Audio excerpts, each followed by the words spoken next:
Muchas gracias, antes que nada, a la organización de Congreso Futuro, por haberme invitado, y muchas felicidades por esta fantástica organización y por haber cumplido 15 años. Humanidad, ¿hacia dónde vamos? No lo sé, pero una parte de ese dónde vamos, a ver si conseguimos que vayamos en tren. Y vamos a explicar por qué.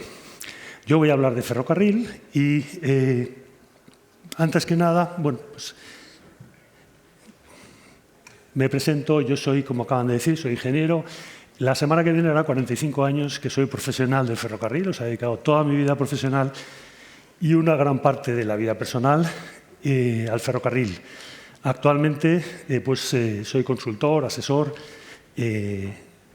soy profesor y presido la Comisión de Investigación de Accidentes Ferroviarios española, que, contra lo que pueda parecer, en realidad es una máquina de aprender.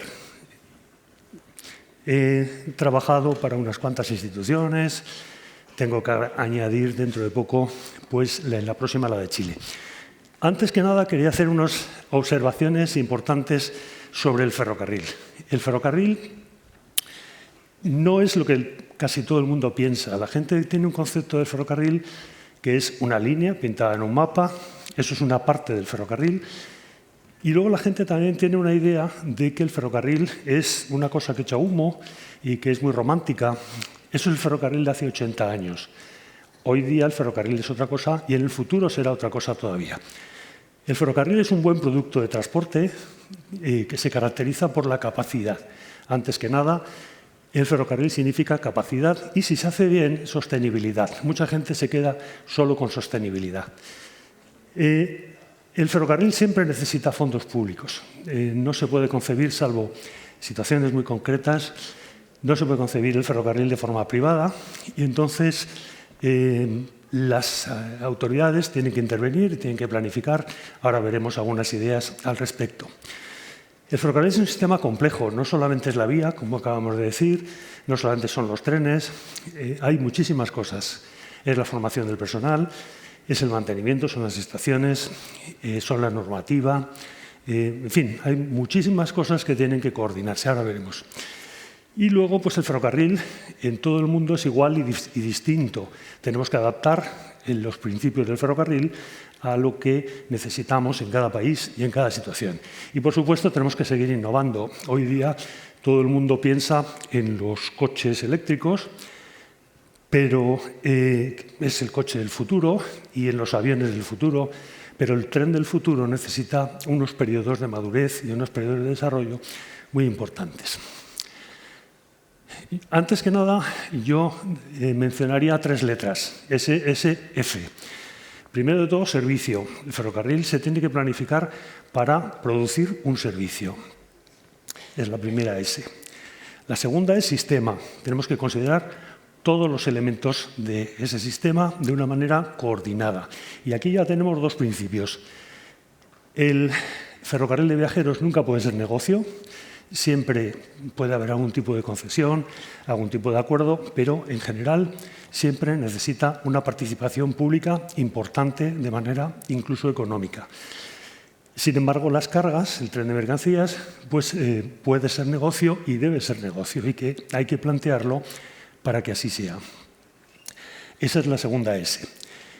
Y la F es futuro, y eso cuadra muy bien con este congreso. Hay que pensarlo a largo plazo. Los proyectos de ferrocarril no son proyectos inmediatos. Hay un viejo principio que a los políticos no les gusta: el que decide no inaugura. Y eso pues hay que asumirlo, y los proyectos suelen ser proyectos de Estado.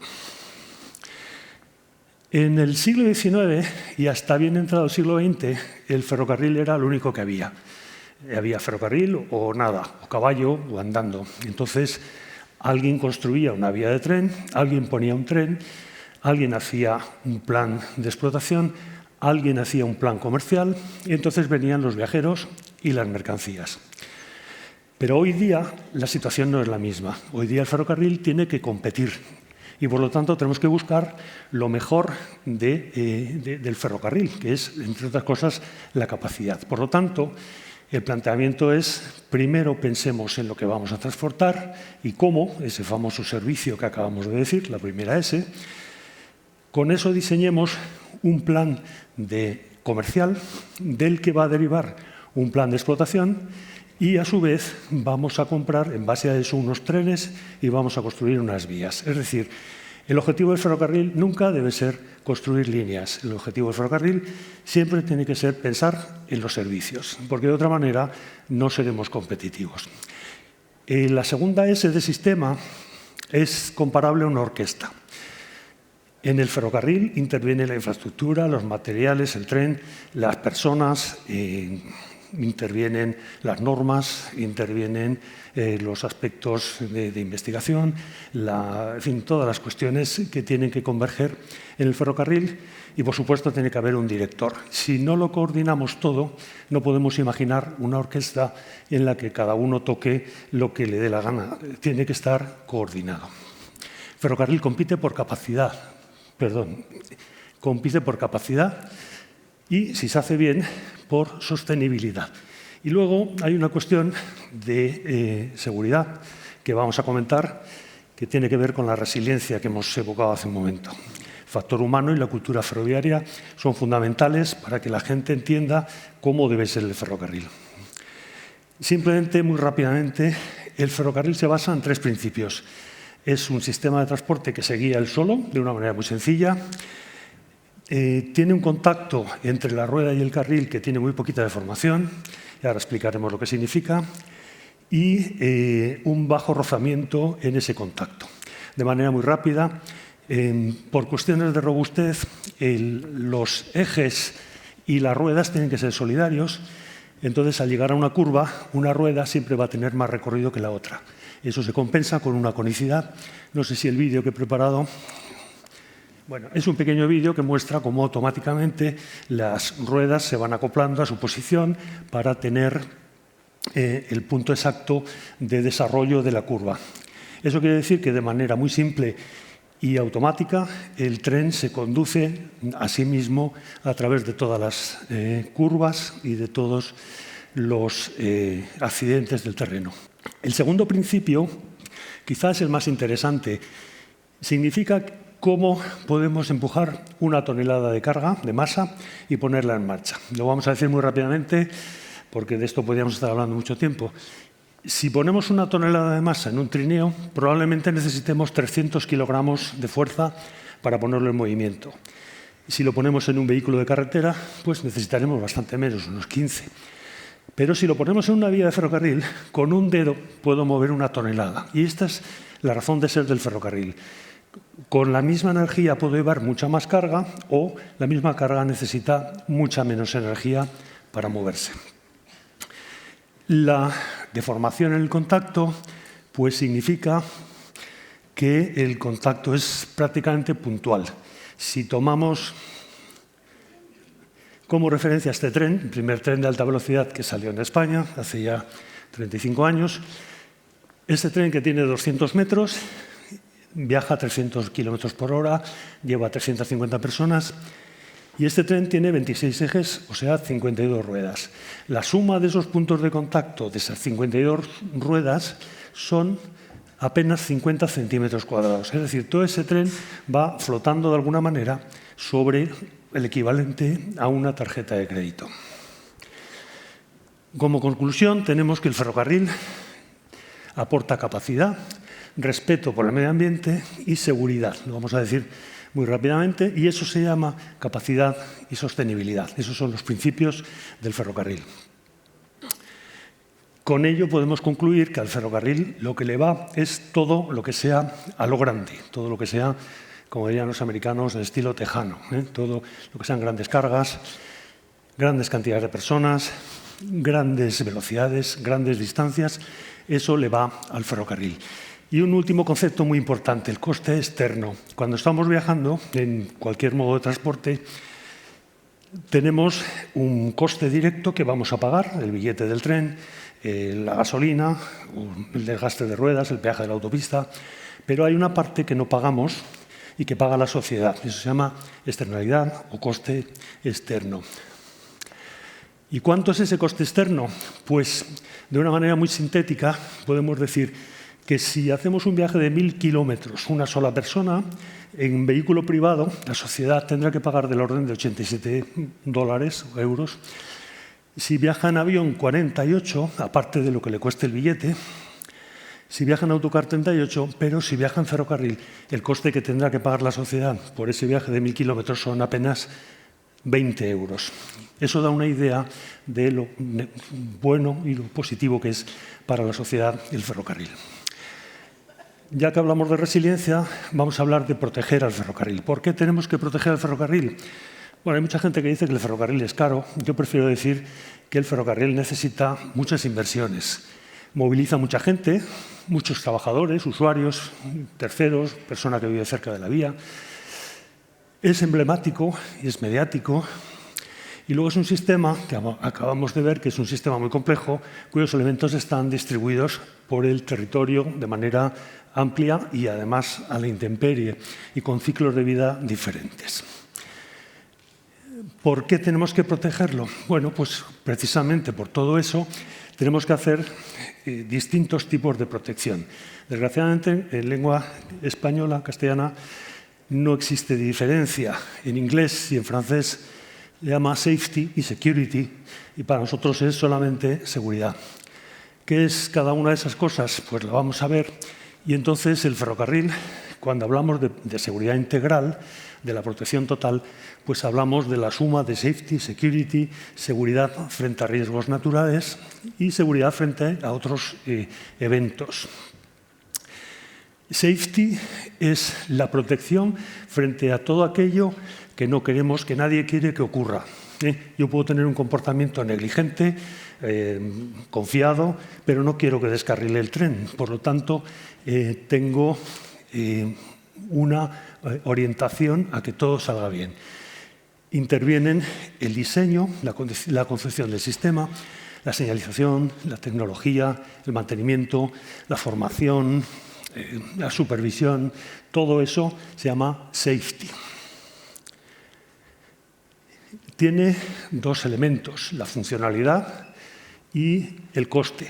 Yo puedo poner unos trenes que circulen a 10 kilómetros por hora y nunca van a tener un accidente, pero no es el objetivo, por supuesto.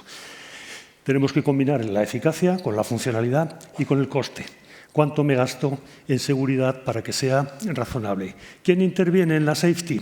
Pues intervienen las agencias ferroviarias, la Comisión de Investigación de Accidentes, y podemos establecer categorías según el tipo de daños que puedan ocasionar. Por ejemplo, incidente, accidente, catástrofe. Existen accidentes y se pueden corregir y se pueden anticipar. Algunos ejemplos, bueno, pues señalización, tecnología, diseño, una forma de proteger frente a descarrilos en una topera, puestos de control, cultura ferroviaria. En Japón se conduce de una manera muy especial, muy profesional. Formación, investigación, innovación, todo eso es safety. Security, en cambio, es todo aquello que alguien quiere que ocurra. Y ahí ya entra la perversión de la mente humana, que puede ser pues, lo más insospechado. Puede ser desde un simple graffiti, robos. El robo no solamente ya por el valor del robo, sino pues si yo robo algo correspondiente a una señal, pues puedo ocasionar un problema importante de funcionalidad. Robos a personas, sabotajes, atentados, ciberataques. La ciberseguridad es muy importante en todos los aspectos y en particular en el ferrocarril. Y puede intervenir una protección privada hasta cierto límite o pueden intervenir las autoridades si el tema sobrepasa ciertos límites. Es una actividad costosa que interviene e interfiere en la funcionalidad y las categorías pues, pueden ser desde una simple falta hasta un delito o otros tipos de tipificados. No existen estadísticas, a nadie le gusta decir a mí me han robado más que a ti y no se puede anticipar. Entonces, frente a ello, pues hay que protegerse. Aquí tenemos algunos ejemplos de imprudencias, de manifestaciones, grafitis. Estos son los controles de acceso a una estación. Pueden hacernos cambiar el diseño de la estación para que podamos garantizar un filtrado en la entrada. También pueden ocurrir, esto ocurrió en Rusia hace unos años, pongan una bomba en la entrada de la estación. Y luego, por otra parte, tenemos los desastres naturales. Y ahí ya pues, interviene la cultura local y las circunstancias locales. Podemos tener problemas con temperaturas muy altas, muy bajas, variaciones de temperaturas, nieve, lluvias, inundaciones. Luego nos hablarán de inundaciones y de terremotos. Y aquí interviene la responsabilidad de lo que estamos transportando, según sea un tren de mercancías, un tren de alta velocidad, un tren de cercanías. Bueno, pues ahí tenemos que fijar nuestros objetivos de riesgo aceptables y la probabilidad de riesgo. Todo eso hay que analizar y hay que valorar para que lo podamos conseguir una funcionalidad total. Bueno, pues hay monitorización y tenemos pues una serie de consideraciones que son muy propias del ferrocarril y que hay que adaptar a cada circunstancia. Aquí tenemos algunos ejemplos de temperaturas, caídas de rocas, inundaciones, nieve y hielo, bueno, de distintas formas, no vamos a entretenernos mucho. Viento, el viento lateral suele ser muy comprometedor en algunos casos.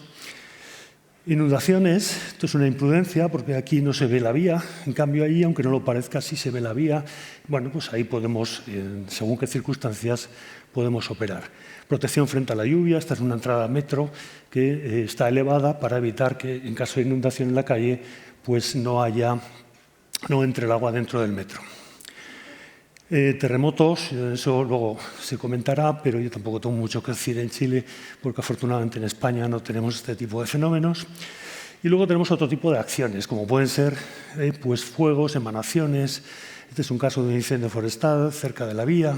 En fin, tenemos una serie de protecciones. Esto es un caso muy especial en Bangladesh y tenemos que protegernos y procurar que todo funcione de manera perfecta. Muy rápidamente, hay que considerar la seguridad en el ferrocarril, que es lo que acabamos de ver, resiliencia, minimizar efectos, etcétera, pero también con el ferrocarril. La gente que está trabajando cerca del ferrocarril, la gente que se acerca a la vía, los pasos a nivel, en fin, cualquier evento que pueda ocurrir, pues hay que tener siempre una consideración de que estamos trabajando con algo con lo que no se juega. La electrificación, por ejemplo, los 1000 voltios, 25.000 voltios.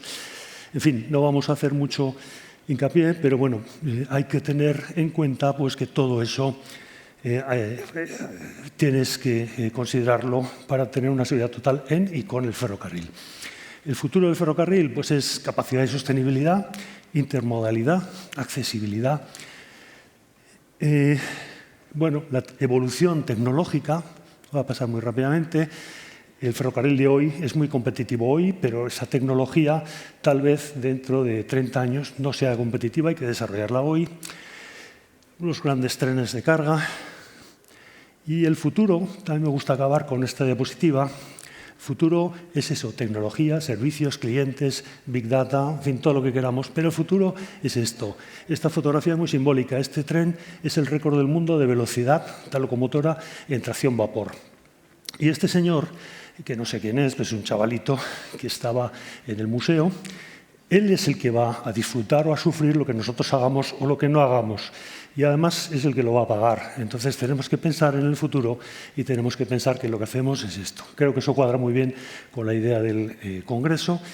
Y con esto pues termino y espero que el ferrocarril dé mucho que hablar en las próximas ediciones del Congreso. Pues muchas gracias y hasta cuando quieran.